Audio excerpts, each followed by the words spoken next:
Au nom du Père et du Fils et du Saint-Esprit, ainsi soit-il.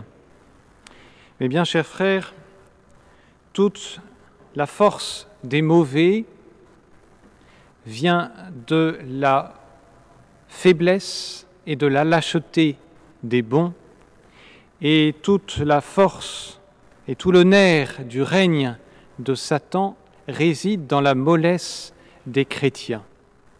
Ainsi s'exprimait saint Pie X en 1908 dans une allocution où il s'adressait à Monseigneur Touché, évêque d'Orléans, au sujet de sainte Jeanne d'Arc. Et ce propos de saint Pie X rejoint celui de notre Seigneur dans l'Évangile. Les fils de ce siècle sont plus avisés que les enfants de lumière.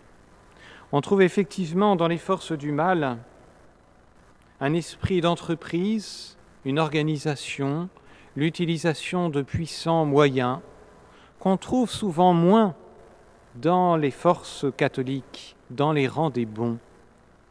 Et cette faiblesse, cette pusillanimité, cette lâcheté des chrétiens, de beaucoup de chrétiens, fait évidemment la force des méchants. Alors, essayons de réfléchir sur les raisons qui fondent cette lâcheté des chrétiens, de chrétiens, pas tous évidemment, et de voir ensuite ce qui assure cette force des méchants.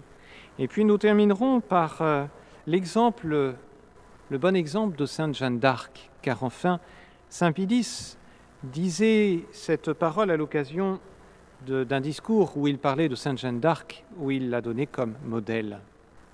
Tout d'abord, la lâcheté des chrétiens, la mollesse, la faiblesse des chrétiens semble tenir au fait que les chrétiens s'appuient sur d'authentiques vérités de notre foi, d'authentiques vérités de l'Évangile, mais en les vidant de leur substance, du moins en les dénaturant et en s'appuyant sur ces vérités de notre foi pour s'exonérer de leurs devoirs.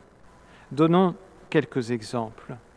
Tout d'abord, le chrétien jouit de la foi, et cette foi apporte aux chrétiens des connaissances d'une élévation, d'une certitude que ne donne pas le monde. Et voyez, un enfant du catéchisme qui sait que Dieu est un esprit parfait, un pur esprit éternel, créateur et maître souverain de toutes choses ici-bas, en sait plus par ces quelques mots que ces philosophes de l'Antiquité qui ont brillé, qui ont tâtonné, qui souvent se sont fourvoyés dans des erreurs. Oui, la foi donne une sécurité et une lumière intellectuelle sans équivalent. Mais en même temps, eh bien, on peut se reposer sur cette foi. On peut se dire, ah bon, je n'ai pas besoin d'étudier plus avant, je n'ai pas besoin de réfléchir, je n'ai pas besoin d'étudier sérieusement les questions que se posent mes contemporains ou les questions de ce monde. J'ai la foi, ça me suffit. Paresse intellectuelle. Et puis ensuite, le chrétien sait que Dieu est tout-puissant. Et donc il sait que de toute façon, Dieu reste le maître de l'histoire. Dieu gouverne les événements, rien n'échappe à Dieu, et le chrétien sait que si Satan et ses suppôts semblent à certains moments dominer entièrement le monde, si la machine diabolique semble parfaitement rodée, le chrétien sait que de toute façon, d'une seule volonté divine, cette fantastique machine diabolique peut s'écrouler en un seul instant. Dieu gouverne toutes choses. Mais alors, l'inconvénient, c'est que le chrétien s'appuie sur la puissance de Dieu. De toute façon, c'est Dieu qui gouverne. Dieu peut très bien faire sans nous, et donc je n'ai pas besoin de me donner, je n'ai pas besoin de me dépenser, je n'ai pas besoin de m'inquiéter pour le salut des hommes. Et c'est un défaut parfois qu'on trouve dans la tradition. On va attendre la venue d'un grand monarque et d'un grand pontife qui nous dispenserait de travailler à l'œuvre de la restauration de toutes choses dans le Christ. Ou alors des jeunes gens, consciemment ou inconsciemment, ne se donneront pas à Dieu, ne donneront pas leur vie au bon Dieu, parce que de toute façon, eh bien, Dieu peut très bien faire les choses sans nous. Et troisièmement, le chrétien sait que de toute façon, il a l'éternité devant lui. Nous sommes dans l'éternité, nous ne sommes pas dans le temps. Donc, eh bien, la conséquence mauvaise, c'est de s'endormir d'une certaine manière, de ne pas, là encore, se dépenser dans le bien parce qu'on a le temps. Rien ne sert de se presser, de paniquer.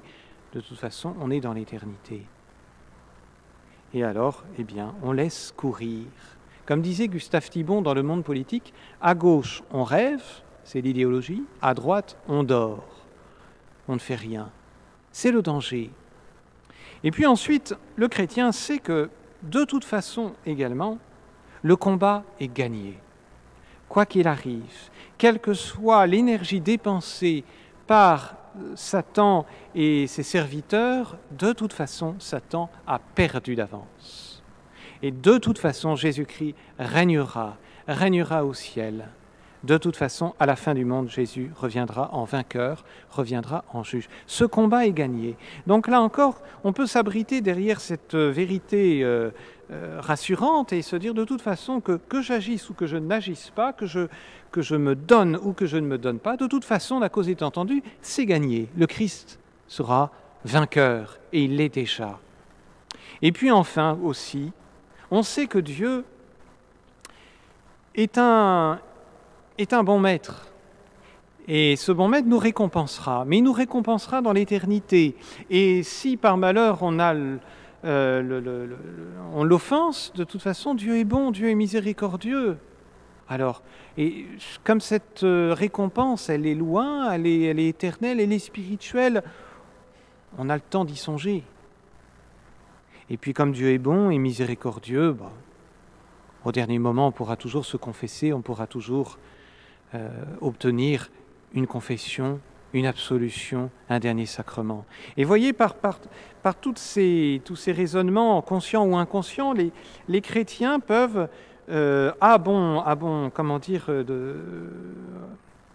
peuvent s'exonérer de leur responsabilité dans le combat chrétien, dans le combat pour la cité, dans le combat de l'Église, pour des motifs qui sont détournés de leur sens véritable. On pervertit ces vérités pour s'exonérer de ces responsabilités. Voilà le premier point, cette faiblesse des chrétiens. Alors les méchants, les mauvais, c'est tout l'inverse. Eux, ils n'ont pas la lumière de la foi. Ils n'ont que les lumières de la raison humaine. Alors ils font travailler cette lumière de la raison. Et alors on est étonné quand on regarde l'histoire de la pensée humaine, l'histoire des hérésies, des schismes, de toutes ces fausses philosophies qui ont tant entraîné d'âmes loin de Jésus-Christ, de ces savants raisonnements, de cette érudition, de ces constructions intellectuelles, de ces recherches, de cette érudition, malheureusement biaisée. Et puis, les mauvais, les méchants savent aussi qu'ils ne peuvent pas compter sur la grâce de Dieu, sur le pouvoir de Dieu. Ils ne peuvent compter que sur eux-mêmes. Alors quand on ne peut compter que sur soi, l'une des réactions, c'est justement de se mettre au travail, d'être entreprenant, d'être industrieux. Et là encore, on est surpris de voir quelle ressources d'énergie, quelles ressources d'inventivité on trouve dans les grands systèmes mauvais. Je pense en particulier à toute cette domination du communisme, à toute cette machination de la franc-maçonnerie, que d'entreprises, que d'industries, que d'élan humain dépensé pour le mal. Et puis, Satan et ceux qui le servent et ceux qui le suivent savent que leur temps est compté. Plus le temps passe, plus Satan sait que sa défaite approche. Plus il sait que la fin du monde approche et cette éternité va le rattraper. Alors avec une énergie du désespoir, Satan et ses suppôts se dépêchent. Et de même pour ceux pour les hommes qui sont en ce monde et qui luttent contre l'Église, qui luttent contre notre Seigneur Jésus-Christ, ils savent qu'ils ne peuvent agir qu'ici-bas. Alors il décuple d'activités, il déploie une énergie fantastique pour arriver à leur fin ici-bas. Et ils savent que s'ils peuvent gagner, c'est uniquement ici-bas, parce que là-haut, ils auront perdu. Dans l'éternité, ils auront perdu. Alors ils déploient toute leur énergie ici-bas. Énergie comptée, énergie du désespoir aussi. Et puis, si les chrétiens peuvent compter sur une récompense éternelle et sur un Dieu bon, ces hommes ne peuvent compter que sur une récompense temporelle, et leur maître est mauvais. Alors comme cette récompense est ici-bas, est temporelle, les honneurs, le pouvoir, les plaisirs et tout le reste qui va avec, alors ils poursuivent ces récompenses temporelles à portée de main avec avidité. Et en même temps, comme ils savent que leurs maîtres sont mauvais, sont durs, comme il y a une loi d'airain qui pèse sur eux, alors cette crainte les stimule et les empêche de sombrer. Là encore, donnons un exemple dans l'Union soviétique, les chefs, les directeurs de la Tchéka, du NKVD, ont été quasiment tous exécutés d'une balle dans la nuque. Beria, Jagoda et d'autres, qui étaient pourtant à la tête de ces services et qui ont été à l'origine de milliers d'exécutions, de centaines de milliers d'exécutions, eh bien, eux-mêmes ont été exécutés. Et il en était de même à la Révolution française, il en est de même dans la franc-maçonnerie. Il y a une loi d'airain, il y a une dureté, il y a une discipline de fer. Voilà la force des méchants. Alors faut-il prendre les moyens des méchants, les armes des ténèbres? Certainement pas. Et là, Sainte Jeanne d'Arc, dont nous fêtons cette année le centenaire de la canonisation, est un beau modèle. Parce qu'elle jouit, elle, de la foi, et elle jouit également des lumières de ses voix, de son conseil, comme elle l'appelle, Saint Michel, Sainte Catherine et Sainte Marguerite. Mais loin de se reposer paresseusement sur ses voix, elle exerce sa prudence, sa raison, son intelligence. On le voit quand elle doit discuter avec le roi, quand elle doit prendre des décisions sur le champ de bataille. Ses voix ne sont pas toujours là en train de lui indiquer ce qu'il faut faire, ce qu'il faut décider. Elle fait œuvre de prudence. Quand elle doit répondre à ses juges, à tout ce cortège de théologiens, de scribes, d'universitaires, de magistrats, elle fait œuvre de raison. Elle n'abdique pas sa raison sous prétexte qu'elle a la foi, qu'elle a son conseil. Et c'est un bel exemple pour nous. La foi doit être l'occasion non pas de nous reposer sur ces certitudes, mais d'aller de l'avant. La foi est une lumière de l'intelligence pour que l'intelligence aille encore plus loin et éclaire le travail de l'intelligence. Et puis, Sainte Jeanne d'Arc sait qu'elle peut compter sur le pouvoir de Dieu. Elle sait que Dieu est tout-puissant. Et elle le sait d'autant bien que sa mission est toute providentielle. Mais que va faire Sainte Jeanne d'Arc? Une de ses missions principales sera de faire sacrer le roi à Reims. Il y a une intelligence du mystère de l'incarnation, il y a une intelligence du mystère de la grâce chez Sainte Jeanne d'Arc, parce qu'elle comprend que le bon Dieu est tout-puissant, certes, mais que le bon Dieu donne sa grâce, certes, mais qu'il veut que les institutions soient christianisées. Il veut que cette toute-puissance qu'il a, elle soit donnée à des autorités chrétiennes qui vivent de cette grâce, qui vivent de cette foi. Et alors elle sait que si Dieu l'a envoyé pour sauver le royaume de France, c'est pour que ce royaume soit un royaume chrétien. Et pour que ce royaume soit chrétien, il lui faut un roi chrétien. Et pour qu'il y ait un roi chrétien, il faut un sacre. Il faut des institutions chrétiennes. Vous voyez, elle ne se contente pas de se reposer sur l'autorité divine. Non, cette autorité, elle est déléguée à des autorités humaines. Et elle veut ces institutions chrétiennes. Elle veut les renouveler. Il y a vraiment une restauration dans la pensée de Sainte Jeanne d'Arc et dans l'œuvre de Sainte Jeanne d'Arc du pouvoir monarchique catholique de la grâce. Et puis Sainte Jeanne d'Arc, oui, elle sait que nous sommes dans l'éternité. Mais pour elle, sa mission est dans le temps. Et elle le dit plusieurs fois, elle trépine d'impatience devant les tergiversations des conseillers du roi parce qu'elle sait que sa mission va durer quelques mois encore. Quand elle est à Chinon, puis quand elle est à Orléans, elle sait qu'elle va être faite prisonnière avant une certaine date. Alors elle se dépêche, elle se presse.